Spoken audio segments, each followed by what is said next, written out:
numa linguagem mais vulgar, há uma gritaria geral sobre o Supremo Tribunal Federal. As pessoas conversam na rua, no botequim, no restaurante, nos cafés, nos ônibus, metrôs.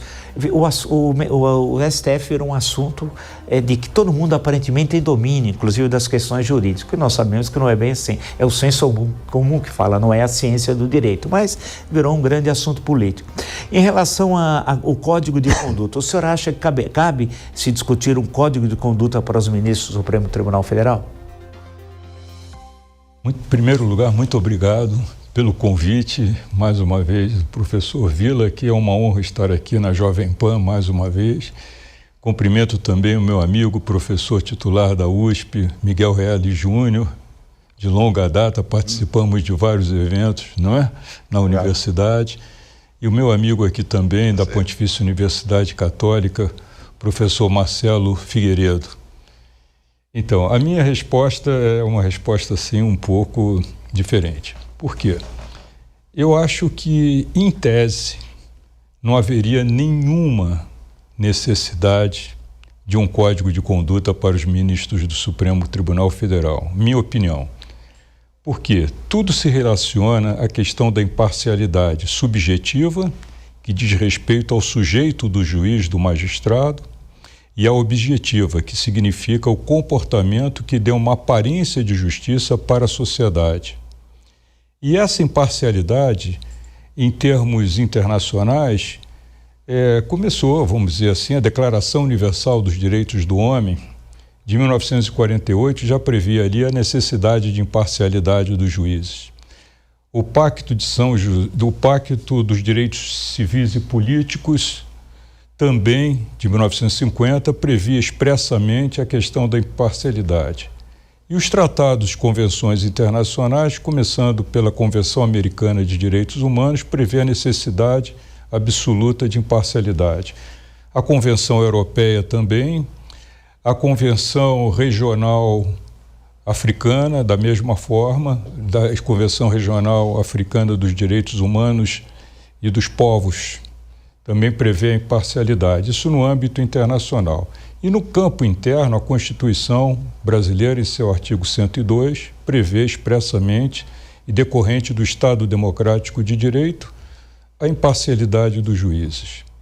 A palavra do juiz pode dar um significado, expressa objetivamente a imparcialidade. Sem imparcialidade não se pode falar em magistrado, é uma contradição em termos. Juiz pressupõe imparcialidade. Em toda essa questão, no meu ponto de vista, que envolve a Suprema Corte atualmente no Brasil, é uma questão de imparcialidade. O que se coloca em tese é o seguinte: a sociedade, a imparcialidade, em vez de ser a parcialidade subjetiva, a imparcialidade objetiva é aquela que tem a aparência de justiça para a sociedade. Então, a sociedade precisa ter essa sensação, ainda que o juiz seja imparcial, não basta parecer, né? Com um ditado antigo, eu não quero repetir aqui, não basta parecer, tem que aparentar a questão da aparência, de seriedade, de imparcialidade, para que o povo tenha segurança no poder judiciário. Então, nós temos também casos que vieram desde o passado, que introduziram essa questão de imparcialidade objetiva relativa aos comportamentos. Por exemplo, em 1982, Piersac versus Bélgica. Ali também se discutiu essa questão quando um juiz participou de uma questão administrativa do Piersac, que estava tendo o pedido de extradição, e ele foi na Corte de Apelação, teve uma decisão também. Então chegaram à conclusão que ele ficava prejudicado, porque esse comportamento dele de funcionar antes e depois violaria essa imparcialidade de aparência de justiça, de suspeição da justiça. Então, Bangalore, 2002, Bangalore, se iniciou na Índia um procedimento, uma proposta incentivada, apoiada pela ONU, de que se fizessem princípios de justiça. E um dos princípios era esse da imparcialidade objetiva. Isso foi aprovado finalmente na Holanda em 2002. E o Conselho Nacional de Justiça no Brasil, na resolução número 35 de 2006, agora eu não me falo a memória, manifestou-se expressamente dizendo que os princípios de Bangalore seriam aplicados no Brasil, quer dizer, o Conselho Nacional de Justiça.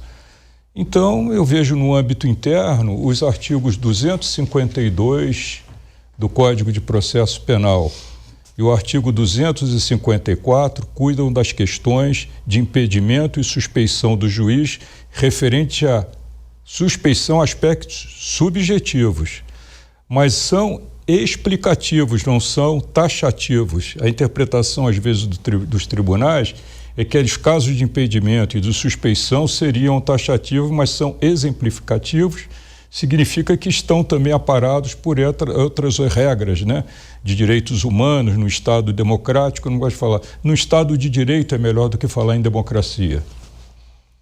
Então, à primeira vista, eu teria outras observações para fazer, mas aí o meu tempo vai sobre a questão, por exemplo, que se eu puder falar depois, claro, sobre nomeação de ministros do Supremo, se o cargo deveria ou não ser vitalício, quem exerceria o controle dos ministros nesse código de conduta, se seriam os próprios ministros ou se seria o CNJ, quer dizer que é um órgão de controle, mas é um órgão interno também do Poder Judiciário, tem ministro lá também. Então, essas questões eu posso falar depois. Eu agradeço muito aí pela pergunta.